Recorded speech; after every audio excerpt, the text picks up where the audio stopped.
más allá de los hechos. Esto es En Contexto. Pensini con todo.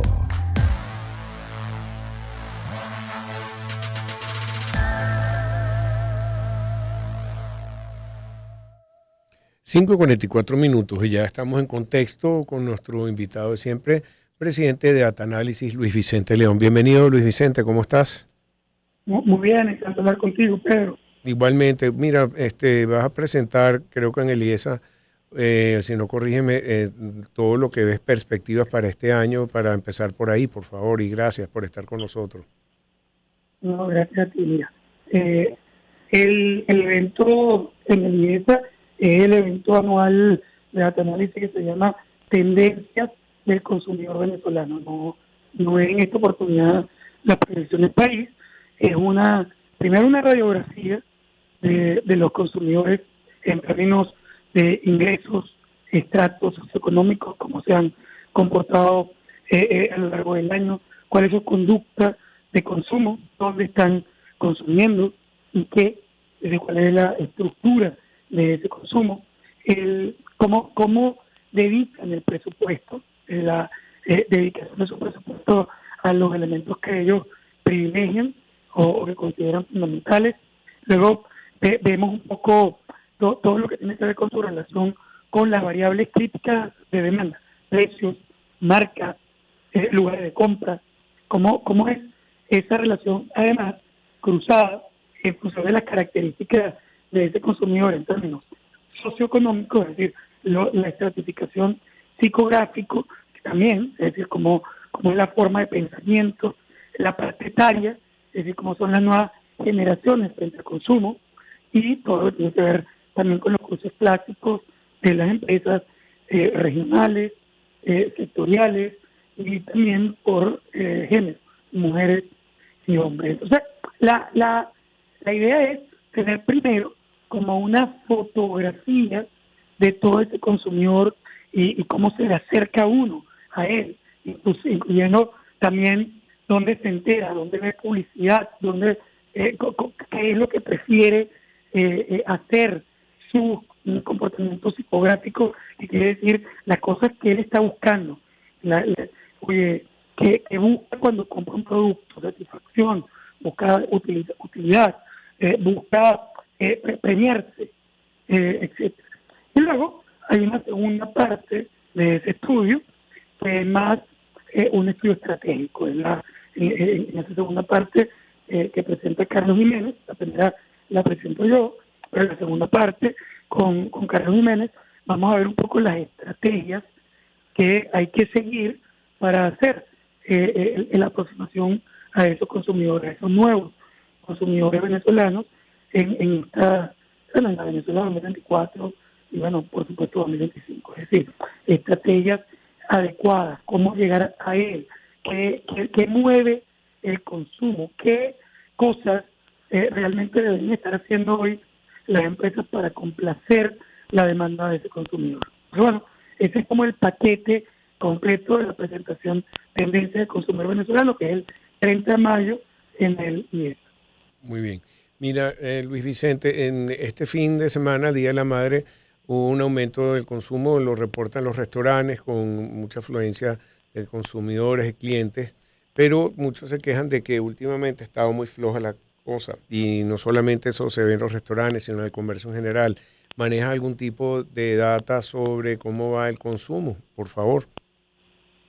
Sí, bueno, obviamente vamos a presentar toda la data de consumo a fin de mes, pero la data del primer trimestre, porque acuérdate que los cruces suelen ser trimestrales, en el primer trimestre del año tuvo en efecto un comportamiento bastante pobre en términos de lo que habían sido las expectativas.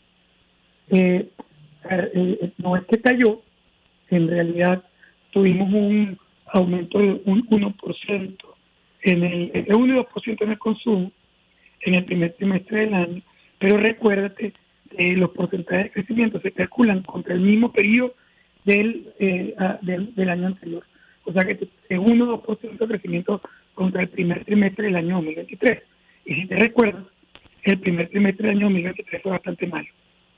Fue un año terrible que fue impactado por la caída de ingresos del presupuesto nacional alrededor de aquellos eventos muy estrambóticos de corrupción en PDVSA que puso en crisis el flujo de caja del gobierno y además veníamos de un incremento de la devaluación en noviembre del año 22 que impactó los precios de la mercancía. Entonces, claro, si ya tuviste un trimestre malo y el crecimiento apenas 2%, lo que está diciendo es que sigue siendo muy malo el comportamiento global de la economía.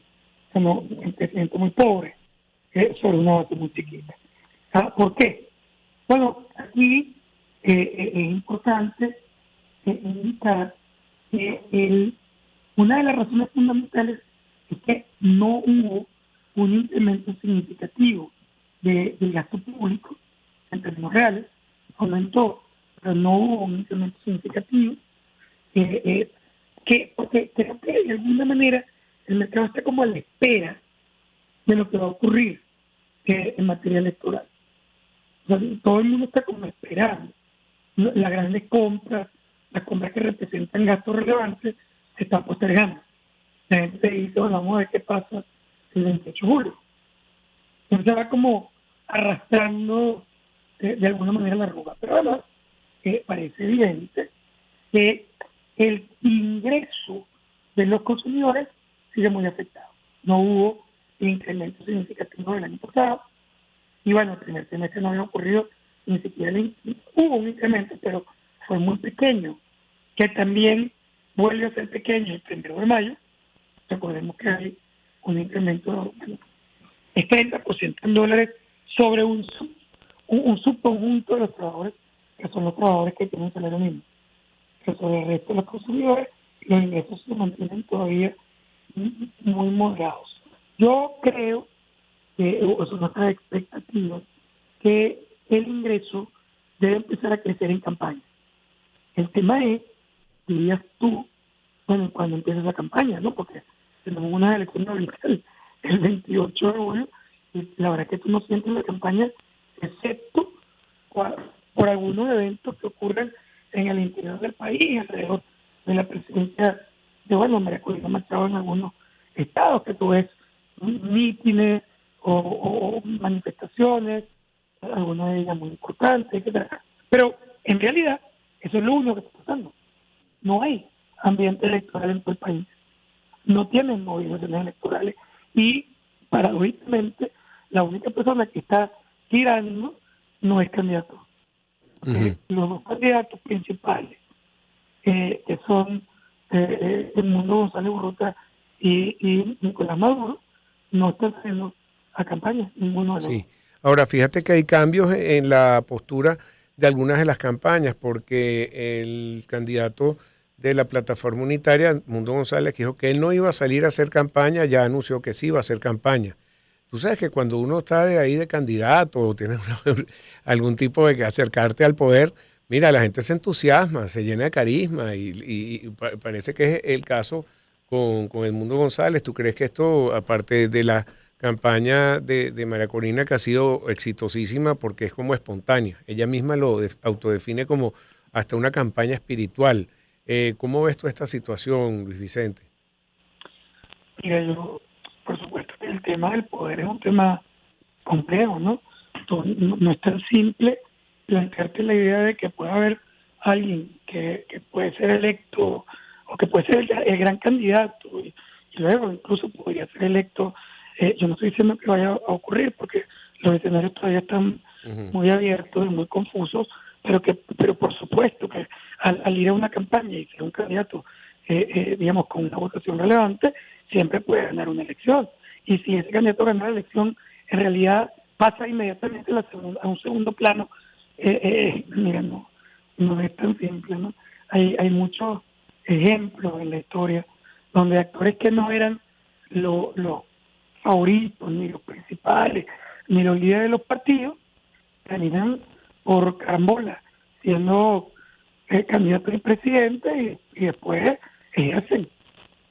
Hay un presidente americano que llegó de carambola y se quedó 3 periodos. O sea, ese tema está ahí. Pero yo, además, creo que esa no es la razón por la que el Mundo González Urrutia plantea ese proceso. Yo creo, básicamente, que la verdad es que lo necesita. La verdad es que la gente no entiende mucho esos cortocircuitos tan raros.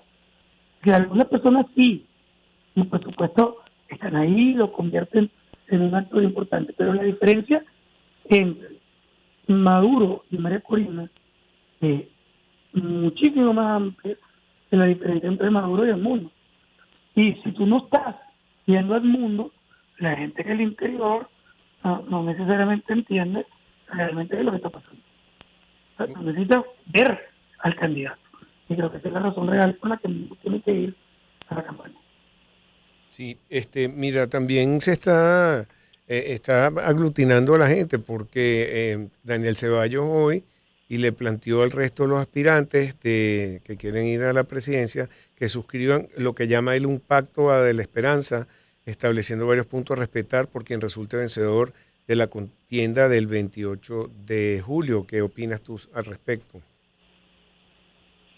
Te perdí, Pedro, perdón, no oí la pregunta. Ceballos está proponiendo un pacto de la esperanza donde propone unirse a la candidatura al que tenga la mayoría, con algunos puntos específicos.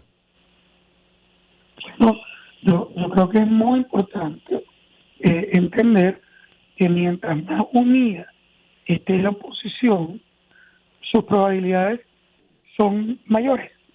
Primero, porque estimula el voto. Uno de los elementos fundamentales que le puede dar ventaja a la oposición es la participación.